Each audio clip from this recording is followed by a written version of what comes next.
안녕하세요. 오늘은 잠시 이혼 얘기로부터 쉬어가는 타임으로 한번 새롭게 잡토크 시간을 가져보려고 해요. 오늘 불현듯 갑자기 어떤 기억이 떠올라서 이야기를 해보려고 하는데요. 제가 한국에 있을 때 일했던 회사 이야기예요. 그 회사는 참 보수적이었는데요. 유니폼도 70년대 스타일이었고 아무튼 어느 정도 보수적이었냐면 점심시간에 그 넓은 직원 식당에서 임원들 식사를 비서들이 배식을 받아서 테이블까지 서빙을 해준다고 해야 되나?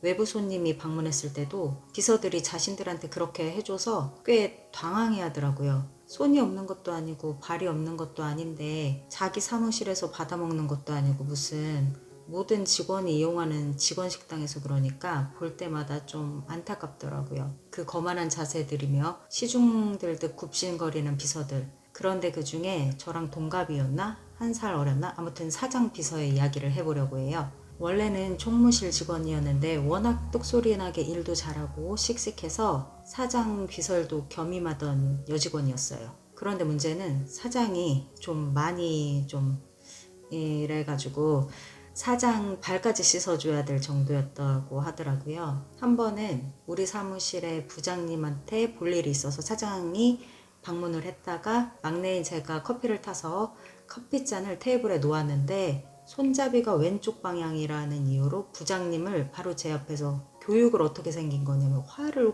내더라고요. 아무튼 그런 사장 밑에서 버티는 그 친구가 참 독하다 대단하다 생각했었는데 저는 퇴사하고 호주로 왔고 나중에 들려온 소식이 그 친구가 둘째를 임신하고도 사장님이 계속 일하기를 원하니까 스트레스를 받으면서 일하다가 막달에 그만 급성 백혈병으로 갑자기 둘째 얼굴도 못 보고 하늘나라로 갔다고 하더라고요. 단순 감기인 줄 알고 찾았던 병원에서 급성 백혈병 진단을 받고 2주 만에 세상을 떠났대요. 아무래도 임신으로 면역력이 떨어진 상태에서 만성 스트레스를 받는 상황이 영향을 준 게 아닐까 하는 생각이 들었어요. 저도 출산 후에 발견된 각각 다른 두 개의 암이 하나는 임신 중에 생긴 것이었는데 그전에는 호주 생활 7년 남짓 동안 단 한 번도 감기조차 걸린 적이 없다고 하면 믿으실까요? 아무래도 저에게 암이 생겼던 원인이 혹시나 극심한 스트레스와 면역력 저하는 아니었나 하는 생각도 들어요. 그래서 이번에는 절대 같은 경험을 반복하지 않기 위해서 지금 마음이 좀 많이 힘들지만 이렇게라도 시간을 보내면서 마음을 다스리고 이제 곧 보게 될 우리 이쁜 딸과 세상에서 제일 사랑하는 우리 아들과의 행복한 시간만을 생각하며 견디고 있습니다. 그리고 이번에는 한국에서의 직장생활 썰 2탄인데요. 방금 얘기했던 그 회사에서 있었던 경험들인데 당시에 한 살 위인 제 사수라는 여자가 저에게는 그 사장과 같은 존재였어요. 처음부터 상사한테 애교 없는 제가 마음에 들지 않아서 정말 여러 가지 방법으로 괴롭힘을 당했었는데요. 아침에 출근하면 보통 5명 정도 되는 여사원들끼리 탕비실에 모여서 티타임을 갖는데 이 여자는 저도 함께 하려고 하면 저만 콕 집어서 전화 올지도 모르니까 자리에 가서 전화를 받아라 하는 거예요. 그리고는 일부러 다른 여직원들과 큰 소리로 수다를 떨고 있고 사무실에 남자 사원들도 많아서 제가 전화를 받지 않아도 될 상황이었는데도 그러더라고요. 그러면 다른 부서에서 놀러온 제 친구는 저를 보고 너 왜 이러고 있냐며 하면서 놀아주고 돌아가곤 했어요. 더군다나 다른 여직원들과 제가 조금만이라도 친하게 지내면은 바로 괴롭힘에 들어갑니다. 왜 회사에서 각자 존대를 쓰지 않냐며 화를 내기도 했고 작은 실수도 마치 큰 잘못인 양 사무실이 떠나가랴 혼나곤 했어요. 자신은 온갖 큰 실수를 수도 없이 저지르면서 자신의 실수는 아무것도 아닌 양 수습하곤 했고요. 그리고는 또 기분파여서 자신이 기분이 좋을 땐 온갖 친한 척을 다 하면서 제 사생활들을 캤고 그것을 또 뒤에서 왜곡해서 소문을 내서 구설수에 오른 적도 많았어요. 그렇게 3년을 참고 또 참고 또 참다가 도저히 안 되겠어서 퇴사를 결심했고 한 달의 인수인계 기간 동안 더 이상 참지 않고 반박하면서 그 사수랑 매일을 싸웠어요.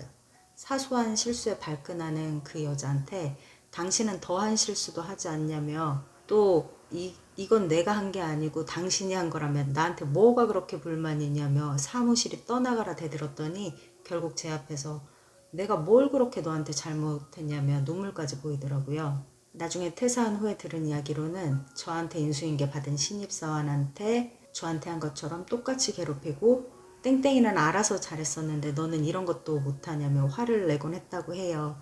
그런 거를 모든 직원들이 알고 있었을 거예요. 나중에 들은 이야기로는 10년가량 일한 그 회사에서 정리해고 비슷하게 당했다고 하더라고요. 이번에는 비슷한 일을 호주에서 겪은 이야기인데요. 한인샵에서 일할 때가 있었는데 그때 당시 저보다 한 살 많은 매니저가 그 사수랑 비슷한 성향이었어요.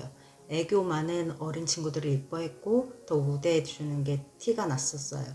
보통 다음 스케줄을 그 전주에 짜서 알려주는데 제가 한 달 전부터 특정 날짜 하루는 병원에 가야 하니 빼달라고 해서 알았다고 했고 몇 번을 확인을 했는데 정작 해당 날짜에 전주에 나온 스케줄에는 제가 그날에 일하는 걸로 나온 거예요. 분명 다른 여직원과 바꾼다고 동의까지 한 상황이었고 매니저에게 말을 해놨음에도 불구하고 그래서 제가 정중하게 부탁드린 스케줄이 반영되지 않았다고 말하니까 당당하게 하는 말이 아, 깜빡했네요. 그런데 전 매니저예요. 제가 짠 스케줄대로 따르는 게 맞는 거지 이렇게 따지고 드는 건 맞지 않는 것 같은데요. 이러더라고요. 거기서 제가 폭발을 했죠. 안 그래도 처음에 같이 들어온 한창 어린 여자친구가 매니저한테 언니라고 부를 때는 가만히 있더니 제가 언니라고 하니까 매니저라고 부르시라고 통용하게 대하던 것도 생각이 나서 더 이상 참지 않았어요. 따박따박 서운한 것들, 차별한 것들 다 말하니까 그 다음부터는 아주 친절하게 대해주더라고요. 뭐가 더 필요한 건 없는지까지 물어보면서 결국에는 한국에서 그 이상한 사수와의 경험이 저를 좀 단단하게 성장시켰던 그런 자산이 되었던 것 같아요. 그래서 엉뚱한 이야기인지는 모르겠지만 모든 힘든 상황들이 나중에 돌아보면 값진 자산이 된다는 걸 깨달았고 힘든 순간에도 이겨낼 수 있다는 힘이 생기고 감사하려고 노력해요. 힘들 때마다. 그리고 이건 번외 이야기인데 푸드코트에서 일할 때는 어떤 백인 여자 손님이 제가 동양이라 우스워 보이는지 계산할 때 동전 뭉탱이를 던진 적도 있었고요. 물론 바닥에도 떨어졌고요. 오히려 그 옆에 있던 티네이저 자녀들이 저한테 미안하다고 사과한 적이 있었어요. 그 외에도 한 번은 3달 정도 호주 편의점에서 일한 적이 있었는데 오너가 요르단 중동 쪽 사람이었는데 한인 워홀 여친이 있었음에도 불구하고 그렇게나 한인 워홀 여직원들한테 추근대더라고요. 당시 저한테는 영어 공부 시켜준다고 자기 집에 가자고 하고 결국에는 마지막 페이까지 안 주고는 줬다고 잡아떼는 그런 쓰레기도 있었어요. 그리고 또 영어 하니까 생각나는 에피소드인데요. 편의점에서는 담배가 잘 팔려요. 근데 한 호주 손님이 들어와서는 자꾸 씨바 씨바 이러는 거예요. 그래서 욕하는 건가? 도대체 뭘 하라는 건가? 하고 멘붕이었는데 그게 뭐냐면 담배 이름을 제가 못 알아들으니까 실버라는 색깔을 설명한 거였어요. 이렇게 호주 영어 액센트가 미국 영어랑 많이 달라서 처음에는 좀 힘들었었어요. 그래서 처음에 호주 땅에 왔을 때 어학원에서 첫날 선생님이 저한테 Good I might 했었는데 저는 그게 무슨 말인지 몰라가지고 자꾸 다이다이 하니까 제가 뭐라고 했냐면 I'm not die 라고 했더니 교실이 순식간에 쌓여진 적이 있었어요. 참고로 저 말의 의미는 반갑다는 뜻이에요. 네, 여기까지 오늘은 여기까지고요. 우울한 얘기로 시작해서 중구난방 잡다한 얘기로 끝을 맺었는데 여기까지 시청해 주셔서 감사합니다.